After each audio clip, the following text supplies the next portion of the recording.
Hello there, thanks a lot for coming by PosterCentral.com's video blog today. I'm Pete Howard. And you know, there's three country western musicians that are sort of tossed around as the possible king of country music. That would be Roy Acuff, George Strait, and Bob Wills, obviously from different eras. But boy, for me, the true king of country music is the one that has that word as his middle name. And such is the case with Hiram King Williams. Bet you didn't know that. Yep, that's his real birth name, Hank Williams. You know, we could call him, of course, the father of country music, but he wasn't quite early enough. That comes a generation earlier with Jimmie Rodgers. So look at this, a vintage window card for Hank Williams. Now, since he passed away at age 29 in, January 1st of 53, finding original, authentic concert posters and window cards is an especially difficult challenge with Mr. Williams. And boy, as you know, if you've looked at places like eBay and stuff, bootlegs abound. And I cover those bootlegs nicely in my Canton, Ohio 1153 Hank Williams concert poster blog. And this one here is pretty simple, so it could easily be reproduced, just one color and standard cardboard size. But this is definitely an absolute genuine original. Of course, everything I blog is concert poster made before the show to sell tickets. And what a nice bonus that it's got Hank's photo on there, boy, because some of them just didn't. I also have a 1950 Hank Williams blog with two concert posters, and neither one of them have his photograph on there. They're just plain type. So this is a nice bonus to have it on there. 1952, unfortunately and sadly, just 3.5 months to live for Hank, but good that we had him while we did. As you can see at the bottom there, it's Robstown, Texas, which was a suburb of Corpus Christi, Texas, and Rob's Place was a legendary honky-tonk with, the dance floor, jukeboxes, beer and soda being sold and everything, and lots of famous names passed through Rob's Place in Robstown, Texas. Matter of fact, I got a quick show and tell to show you another one from just 2 years later, 1954. Look at this nice Louis Armstrong, and there you have the Rob's Place.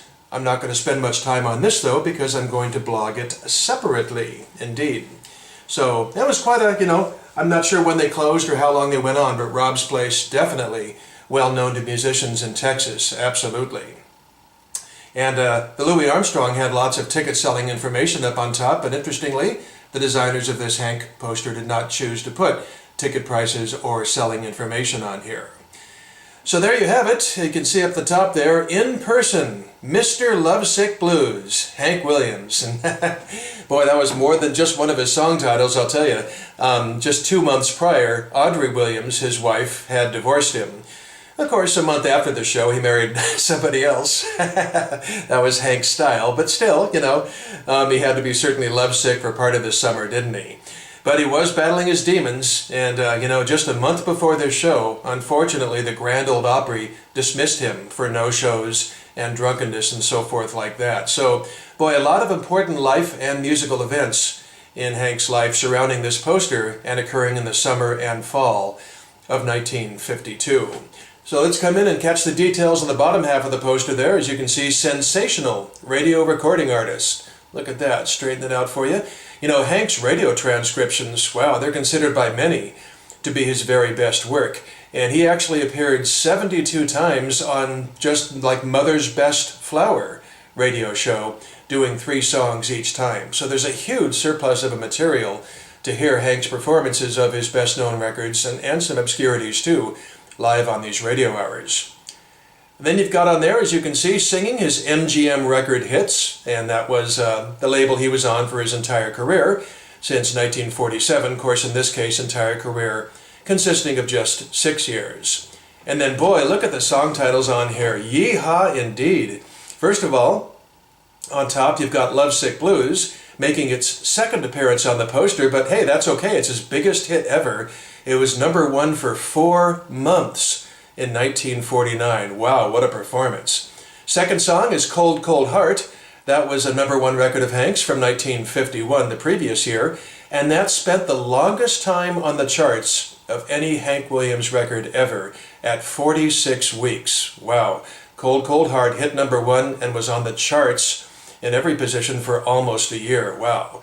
And then you've got Jambalaya as the third song. Oh my goodness, currently the #1 record in the country on the country western charts and it was #1 for 3 months. Second in length at #1, only to Lovesick Blues. So it's just an ultra primo song selection on this concert poster. You've got his 2 longest #1 hits and another #1 record that was the longest on the charts, period. It's just amazingly great song. And of course, you and I know the songs. They're absolutely legendary. We're not talking any B-sides or obscurities here, even though even Hank Williams' B-sides got famous. So, a week after this show, more great timing for the poster. 1 week later, he went into the studio, his last recording session, and recorded Your Cheatin' Heart and Caliga. And that happened to be a double-sided posthumous #1 for Hank. That was a combined #1 for 19 weeks, those 2 songs. So, oh man, you just got #1 written all over this artist and this poster. It's really fun. So this is a 14 by, it's got a crease in the middle. As you can see, it was folded perhaps in a file cabinet. But a 14 by 22 inch concert poster window card with no printer's credit or union bug down there at the bottom. Boy, I'll tell you, the king, in my book, probably yours too, Hank Williams, an original concert poster from 1952, 3.5 months before we lost him. Thanks a lot for dropping by. Take care, have a good day, and we'll see you next time. Bye-bye.